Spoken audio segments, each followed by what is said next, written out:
जरा सोचो दोस्तों, अगर आपके पास एक ऐसी पावर आ जाए जिससे आप टाइम को स्टॉप कर सको, तो आप उस पावर का इस्तेमाल किन किन चीजों में करोगे। कुछ ऐसा ही होता है हमारी कहानी के कैरेक्टर बैन के साथ। कहानी की शुरुआत में हम एक कपल बैन और सूजी को देखते हैं, जो कि किसी बात को लेकर आपस में झगड़ रहे होते हैं। अब इन दोनों का झगड़ा इतना बढ़ जाता है कि सूजी बैन से ब्रेकअप करके वहाँ से चली जाती है। अगले दिन बैन अपने कॉलेज जाता है और वहाँ पर वो सूजी को किसी दूसरे लड़के के साथ देखता है। बैन बताता है कि कल तक तो हम दोनों एक दूसरे के साथ थे और हमेशा साथ में रहने का प्रॉमिस कर रहे थे, पर आज सूजी किसी और के साथ है। कल तक तो वो मुझे किस कर रही थी, पर आज वो किसी और को किस कर रही है। इसके बाद वहाँ पर बैन का दोस्त शॉन आता है और उसे कहता है कि तुझे किसी सुंदर लड़की को पटाना चाहिए, ताकि सूजी जब भी तुम दोनों को साथ में देखे तो उसे जलन महसूस हो। लेकिन बैन शॉन को कहता है कि अब वो इस हालत में नहीं है कि वो किसी और के साथ रिलेशनशिप में आ सके। इसके बाद बैन अपनी आर्ट क्लास में जाता है और वहाँ पर भी वो सिर्फ सूजी की ही पेंटिंग बनाता है। बैन को सूजी की बहुत याद आ रही थी, इसलिए एक रात को वो सूजी को फोन भी करता है और उसे पूछता है कि क्या हम दोनों फिर से साथ में हो सकते हैं। पर सूजी बैन को मना कर देती है और कहती है कि अब मैं किसी और के साथ हूँ। अब इसके बाद से ही बैन बहुत ज्यादा उदास रहने लगता है और वो बस दिन रात सूजी के बारे में ही सोचने लगता है, जिसके चलते बैन को नींद आना भी बंद हो जाती है। वो सोने की बहुत कोशिश करता है पर सो नहीं पाता, इसलिए बैन रात को बुक्स पढ़कर या टीवी देखकर ही अपना टाइम पास करता है। फिर एक रात को बैन कुछ सामान लेने के लिए ग्रोसरी स्टोर में जाता है और वहाँ पर वो एक नोटिस देखता है जिस पर लिखा था कि नाइट शिफ्ट पर काम करने के लिए यहाँ पर स्टाफ की जरूरत है। अब बैन को तो रात को नींद आती नहीं थी, इसलिए बैन सोचता है कि टाइम पास करने के लिए यहाँ पर काम करना ही सही रहेगा। फिर बैन उस स्टोर के मैनेजर के पास इंटरव्यू देने जाता है और मैनेजर उसे वहाँ पर काम करने के लिए सेलेक्ट कर लेता है। अगली रात से बैन उस स्टोर में काम करने लगता है। उस स्टोर में बैन के साथ एक लड़की भी काम करती थी जिसका नाम शैरन होता है। बैन देखता है कि शैरन जब भी स्टोर में लेट आती थी तो मैनेजर उसे अपने कैबिन में बुलाकर हरास करता था। इसके बाद बैन हमको बताता है कि यहाँ पर सुपरमार्केट में टाइम बहुत ही धीरे धीरे कटता है, इसलिए यहाँ पर काम करने वाले एम्प्लॉइज टाइम को जल्दी काटने के लिए अलग अलग तरीके अपनाते हैं। जैसे शैरन अपनी घड़ी पर टेप लगा देती है ताकि उसे टाइम का पता न चल सके और टाइम जल्दी बीत जाए। शैरन के अलावा स्टोर में दो और एम्प्लॉय भी काम करते हैं, जिनमें एक का नाम मैट और दूसरे का नाम बैरी होता है, और ये दोनों स्टोर में काफी उल्टी सीधी हरकतें करते रहते हैं और इसी तरह ही वो दोनों भी अपना टाइम पास करते हैं। अब यहाँ पर बैन के लिए भी टाइम पास करना बहुत मुश्किल हो गया था, इसलिए बैन के पास एक सुपर पावर आ जाती है। बैन टाइम को फ्रीज कर देता है, जिसके बाद वो सुपरमार्केट में आई सारी सुंदर लड़कियों के कपड़े उतारता है और उनकी ड्राइंग बनाने लगता है। बैन बताता है कि उसे दुनिया में सबसे ज्यादा सुंदर क्रिएशन लड़कियां ही लगती हैं, इसलिए वो सिर्फ लड़कियों की ही ड्राइंग बनाता है।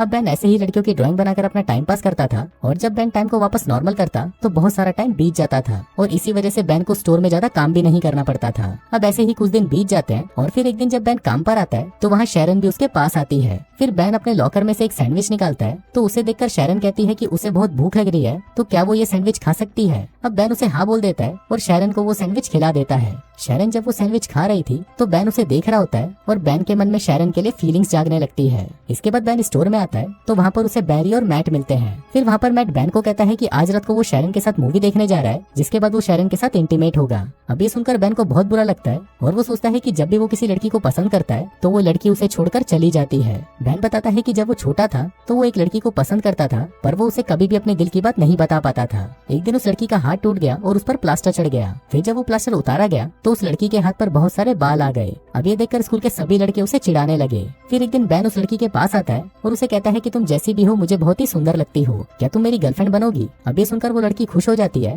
और उसे हाँ कर देती है। इसके बाद वो लड़की बैन को स्कूल के पीछे ले जाती है और उसे किस करने की कोशिश करती है, पर बैन उसे किस नहीं करता और उठकर वहाँ से चला जाता है। बैन उस लड़की को कहता है कि कल सेम टाइम पर इसी जगह पर आना, जिसके बाद हम दोनों किस करेंगे। अब अगले दिन बैन उसी टाइम पर स्कूल के पीछे आ जाता है, पर वो देखता है कि वो लड़की तो वहाँ पर नहीं आती। जिसके बाद अगले दिन उसे स्कूल में पता चलता है कि वो लड़की ने स्कूल छोड़ दिया है और वो हमेशा के लिए अंटार्कटिका शिफ्ट हो गई है। इसके बाद हम स्टोर मैनेजर को देखते हैं, जो कि बैन और बाकी के एम्प्लॉइज को अपने पास बुलाता है और कहता है कि कल हमारा एक फुटबॉल मैच है। फिर अगली शाम सभी लोग मैच खेलने के लिए जाते हैं, लेकिन यहाँ पर बैन और उसकी टीम सही से मैच नहीं खेल पाते क्योंकि वहाँ पर किसी को भी फुटबॉल खेलना नहीं आता था।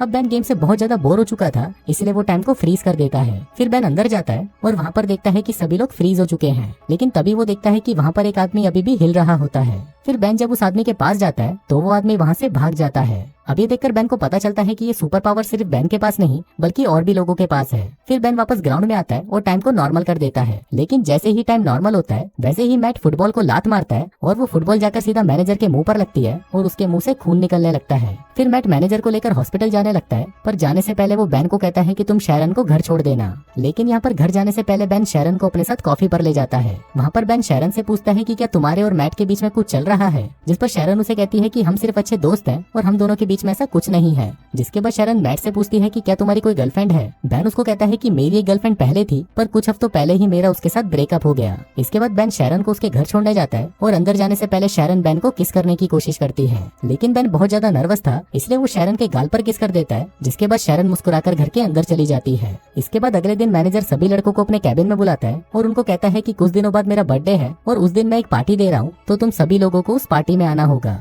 फिर मैनेजर बैन को कुछ पैसे देता है और उसको कहता है कि तुम मेरे बर्थडे वाले दिन एक स्ट्रिपर का इंतजाम करो। इसके बाद बैन अपने दोस्त शॉन के पास आता है और उसे कहता है कि कुछ दिनों बाद उसके बॉस का बर्थडे है, तो उसे अपने बर्थडे पार्टी पर एक स्ट्रिपर चाहिए। अब शॉन बैन को एक बार में ले जाता है और उसे वहाँ पर एक स्ट्रिपर से मिलाता है, लेकिन वो उन दोनों से कहती है कि उसके पास तो बिल्कुल भी टाइम नहीं है, लेकिन उसकी एक दोस्त है जो हाल फिलहाल में फ्री है, इसलिए वो बर्थडे पार्टी वाले दिन उसे भेज देगी। फिर अगले दिन बैन स्टोर में वापस टाइम को फ्रीज कर देता है, लेकिन इस बार वो सिर्फ शैरन की ही पेंटिंग बनाता है। फिर कुछ देर बाद शैरन बैन के पास आती है और उसे कहती है कि क्या तुम मेरे साथ मैनेजर की पार्टी में चलोगे। बैन उसे हाँ बोल देता है, जिसके बाद शैरन बैन को किस करती है और वहाँ से चली जाती है। अब जब से शैरन ने बैन को किस किया था, उसके बाद से ही बैन को रात में बहुत अच्छी नींद आने लगती है। फिर अगले दिन मैट और बैरी बैन को फोन करके उसके साथ एक प्रैंक करते हैं। मैट बैन को कहता है कि वो एक आर्ट गैलरी से बोल रहा है और उसे बैन की ड्राइंग्स बहुत ज्यादा पसंद आई है, इसलिए वो कल बैन से मिलना चाहता है। अभी सुनकर बैन बहुत ज्यादा खुश हो जाता है। जिसके बाद वो शैरन को लेने उसके घर जाता है और फिर वो दोनों साथ में मैनेजर की पार्टी में जाते हैं। वहीं पार्टी में बैन को उसकी एक्स गर्लफ्रेंड सूजी भी मिलती है। वहीं शैरन बहुत ज्यादा सुंदर लग रही थी, इसलिए सूजी बैन को उसके साथ में देखकर जलन महसूस करने लगती है। थोड़ी देर बाद पार्टी में स्ट्रिपर आ जाती है और शॉन उसे देखकर पहचान जाता है कि ये तो उसके बचपन की दोस्त है। जिसके बाद शॉन उसे अपने साथ डेट पर चलने को पूछता है, तो वो स्ट्रिपर भी उसे हाँ कर देती है। इसके बाद मैनेजर शैरन के पास आता है और उसे अपने साथ इंटीमेट होने को कहता है, लेकिन शैरन मैनेजर को मना कर देती है और उसे गालियां देकर वहाँ से चली जाती है। दूसरी तरफ बैन वॉशरूम के लिए जाता है तो उसे वहाँ पर सूजी मिलती है। सूजी बैन को कहती है कि उसे गलती हो गई और वो बैन के साथ वापस रिलेशनशिप में आना चाहती है। अब ये बोलकर सूजी बैन को किस करने लगती है, पर बैन सूजी को खुद से दूर कर देता है और कहता है कि अब मैं शैरन से प्यार करता हूँ। नीचे शैरन बैन और सूजी को किस करते हुए देख लेती है और वहाँ से जाने लगती है। अब ये देखकर बैन टाइम को फ्रीज कर देता है और शैरन के पास आता है। अब बैन को समझ नहीं आ रहा था कि वो शैरन को क्या बताए। हम देखते हैं कि उसे टाइम को फ्रीज करे हुए 2 दिन हो गए थे, पर अभी भी उसके पास शैरन को देने के लिए कोई जवाब नहीं था। फिर बैन वापस टाइम को नॉर्मल कर देता है और शैरन वहाँ से चली जाती है। इसके बाद बैन शैरन को मनाने उसके घर जाता है, पर शैरन बैन पर चिल्लाने लगती है और उसे अपने घर से बाहर निकाल देती है। अब इसके बाद से ही बैन वापस उदास रहने लगता है और उसको नींद आना भी वापस बंद हो जाती है। कुछ दिनों बाद बैन उसी आर्ट गैलरी में जाता है जहाँ से उसे कॉल आया था। फिर वो मैनेजर को कहता है कि आपने मुझे यहाँ पर मेरी पेंटिंग्स देखने को बुलाया था। अभी सुनकर मैनेजर कहता है कि मैंने तो तुमको कोई कॉल नहीं किया, और तब बैन को समझ आता है कि उस दिन फोन पर मैट था और वो उसके साथ मजाक कर रहा था। फिर बैन उस मैनेजर को सॉरी बोलकर वहाँ से जाने लगता है, पर वो मैनेजर बैन को कहता है कि जाने से पहले मुझे तुम्हारी पेंटिंग्स देखनी है। फिर मैनेजर जब उन पेंटिंग्स को देखता है तो वो उसे बहुत ज्यादा पसंद आती है। फिर मैनेजर बैन को कहता है कि कल तुम मुझसे अपॉइंटमेंट लेकर मिलना, हम तुम्हारी इन पेंटिंग्स की एग्जीबिशन लगाना चाहते हैं। अब ऐसे ही कुछ दिन बीत जाते हैं और फिर एक दिन शैरन के घर पर एक इन्विटेशन कार्ड आता है जो बैन ने उसे भेजा था। इसके बाद हम बैन को देखते हैं जो कि अपनी पेंटिंग्स की एग्जीबिशन में होता है। वहाँ पर एक अमेरिकन पेंटर भी थी और वो बैन के पास आकर उसकी पेंटिंग्स की तारीफ करने लगती है। जिसके बाद वो बैन को कहती है कि तुम्हें अपना शो अमेरिका में भी करना चाहिए। अभी सुनकर बैन को याद आता है कि शैरन को भी अमेरिका घूमने का बहुत मन था। जिसके बाद वो उस पेंटर को अमेरिका आने के लिए हाँ कर देता है। इसी दौरान वहाँ पर शैरन भी आ जाती है और वो वहाँ पर अपनी पेंटिंग्स को देखकर बहुत खुश होती है। इसके बाद वो बैन के पास आती है और बैन उसे सॉरी कहता है, जिस पर शैरन भी उसे माफ कर देती है। फिर बैन उससे पूछता है कि क्या तुम मेरे पे ट्रस्ट करती हो, तो शैरन उसे कहती है कि हाँ, मैं तुम पर ट्रस्ट करती हूँ। इसके बाद वो शैरन को आंख बंद करने को कहता है और जब वो उसे किस करता है तभी वो वहाँ पर टाइम को फ्रीज कर देता है। अब जब शैरन ये सब देखती है तो वो बहुत ज्यादा हैरान हो जाती है। इसके बाद वो दोनों बाहर आते हैं और वहाँ पर एक दूसरे को किस करने लगते हैं और इसी के साथ ही ये कहानी यहीं खत्म हो जाती है।